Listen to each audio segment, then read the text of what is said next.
Hello and welcome to Amethyst Star Crafting. My name is Jane Allmark and I'm a UK independent Stampin' Up demonstrator. And today we're looking at Wonderful World. It is part of a stamp set and gorgeous papers, which I've shown you before, which is free during Saleabration. Saleabration runs to the end of August. So for a qualifying spend, you can get this for free.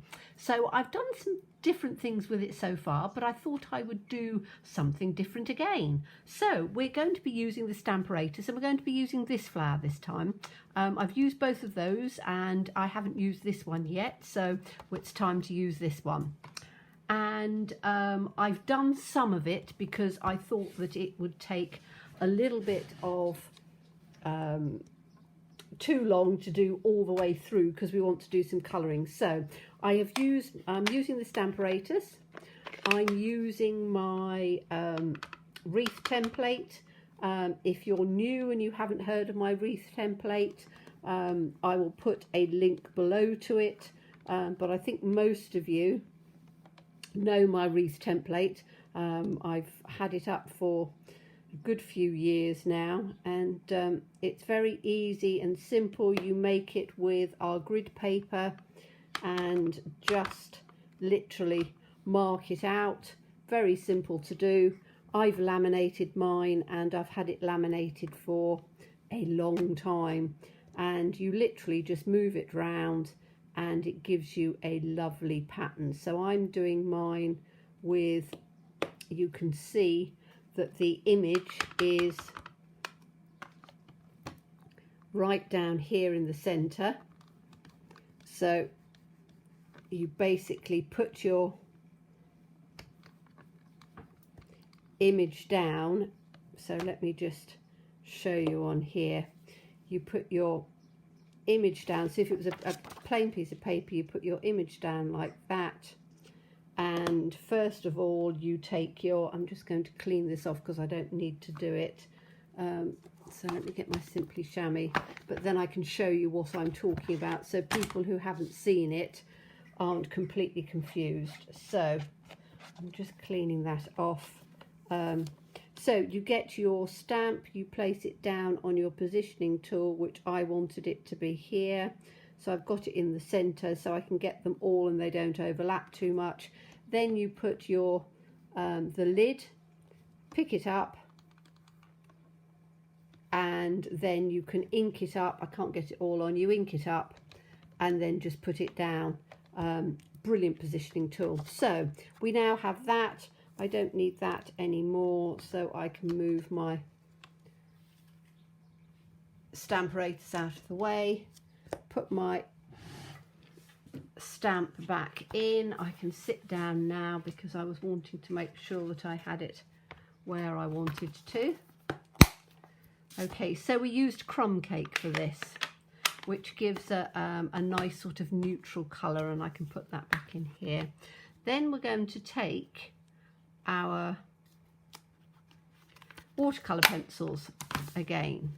So watercolor pencils, there's two sets. I have them in one of our cases because I find it easier, and we're going to have Granny Apple Green, we're going to have Daffodil Delight, we're going to have Crushed Curry, we might have a little bit of Pumpkin Pie, and I think I want a slightly darker, so I'm going to use a little bit of Old Olive as well to just give a bit of definition to the leaves. Okay, so we can start with our leaves, and we are literally just going to go around. Now I've turned around and said with a lot of things to use your pencil on the side. With something like this, you want a little bit more colour in there, so I would say use it as a pen because then you've got more of a pointed top to be able to draw on it. And again, don't press too hard because you can always build colour up. It's very difficult to take it away. So I'm just going round the whole image like this with the green, and You could use Sahara sand if you wanted to, because Sahara sand is quite a nice pale colour, but I quite like having the the stamp is a what they call a distinctive stamp, which means that you have the natural light and dark in there, so by just colouring over the top you're not taking away that when you've got a slightly darker colour, and the crumb cake just works perfectly. So I'm just literally going to be colouring this across. So, and when you see this, when I upload this, it'll probably be seeing it in a couple of weeks' time. We're actually in the middle, so it might be cooler with a bit of luck. At the moment it's going to be the hottest day of the year so far, so it's very, very warm in here. I've got my curtains closed to try and keep the heat in. I'm not using a fan because I think everybody in the UK at the moment is trying to save as much energy as possible because of the fuel crisis. So I've just got my curtains closed, which is fine, and my dog is literally lying very quiet and still on the kitchen floor, which is tiled, so it means it's really rather nice to lie on, and you know, she cools herself down a bit because, like everything, she's got quite a thick coat. I do have her groomed regularly, but she still has quite a thick coat, so she suffers from the heat like I think most dogs do. So I'm up taking her for a walk at like 6:30 in the morning when it's cool, and then we're expecting temperatures to go up to nearly 40 degrees, which is 100, which for the UK is very, very hot. I'm in the southeast, so it's not throughout the whole of the UK, but where I am it's going to get very hot, and I like the heat, but it's not for everybody. Okay, so I've done all of that in the Granny Apple Green, and I'm just going to go through with just a little bit of the Old Olive, just to give a little bit of highlighting on here. So I'm doing it just on the bottom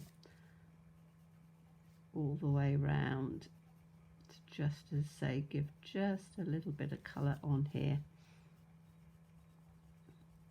So I have I think I've told you before, I've got a pond in my garden, which is, most of my things are upcycled, and this was an old cast iron bath that was moved into the garden when I had a new bath put in, because I thought, oh, I can make a pond out of it. So it's a wildlife pond, but because it's so hot, all the little animals and birds and things are coming down drinking out of the pond, so I'm having to fill the pond up most evenings because it goes down an awful lot, and there's, let's say, normally at least half a dozen to a dozen little birds drinking out of the pond at any one time, which is rather lovely. It is, it's nice to see, but it just shows that there is literally no water about for them at all, and that's why they need the water. So lots of people put bowls and dishes and things like that out so that, you know, the animals do have something to drink on. Okay, so you can see you've got some nice colours coming in. So that was Granny Apple Green and Old Olive. Now we're going to do the flowers, and I'm going to do them in, I'm going to take it right the way across in the Daffodil Delight, this is, because I want it to be quite nice and yellow on these ones. Don't even know what flowers these are. Not very good with my flowers. I've got lots of flowers in my garden, but I don't necessarily know the names of all of them. So I'm sure somebody will know them. They look a little bit sort of iris-like, but I don't think they are. And you can get irises in all sorts of different colours. So if they are irises, they are yellow irises. But I thought it would give a nice sort of sunny card, and I'm doing this because my designer series paper, which is from this free Saleabration, is in Daffodil Delight, so I wanted to use it. So you can see I'm not overly, there's a lot of detail in this stamp anyway, so it's literally just adding the colour through, and I don't want to add too much. I just want it to come through like that. I think that's all right. So now I've got this, which is the crushed curry, and I thought I would just take this in to just do a little bit of highlighting in on here. So I'm not doing a huge amount, I'm just doing it over in little sort of pieces to just give it a little bit of definition. You can spend more time than me, as say I am doing this quite quickly, but I wanted to do it, and I'm not adding water to this at all. I'm just keeping it as it is because there's so much pigment in the watercolor pencils that you don't have to use water with them. You can use them, so you don't have to use watercolor paper. You can use them on your cardstock quite easily. Okay, so that's taken that down. I'm not going to use the orange, but I am going to go back over again with the Daffodil Delight, and this time I am using it more on the side because I don't want it to be to come out too liney. But you can see you don't have to be, and I'm far from it. I always say I'm far from an artist in colouring, but I enjoy colouring as long as it's not too complicated. So by doing this, it's a nice way of colouring it in without doing too much to it, and it doesn't take too long at all. As you can see, I'm literally just going round and round and round, and I'm not worrying about it very much at all. So I'm just making sure that they're quite yellowy because I think that that will make the difference and make them look really rather nice. So let's just take this up in on here. Okay, so we now have these, which are rather beautiful, and what I've done is I've got a card base. I was given some of these card bases, so I thought I'd work with them, and this is obviously 5 by 5. This is 5.5 by 5.5 because I actually wanted a larger frame to pick up that yellow in there. So I thought that that would work in on here like that, which I think works perfectly. And then all I would do is to put a sentiment in. Haven't decided what sentiment I'm going to use, but I think that that works really rather nicely, and picks up the yellow on there, and then just gives quite a bright card. If you didn't want to use the yellow on there, you could just use a piece of cardstock and put it in. In fact, you could just pick it up with white if you wanted to. I think this is all right. It might be just a little bit bright. Not overly convinced that it's not just a little bit bright, but I think it might be all right. So simple again, easy to do, using the Wonderful World and using our stamparatus. And this is a Saleabration. Details will be down below. You can always go across and have a look in my shop to find out details of any of it. So as always, thank you so much for watching. Please be safe and well. Please be kind, and look forward to seeing you again soon. Bye bye.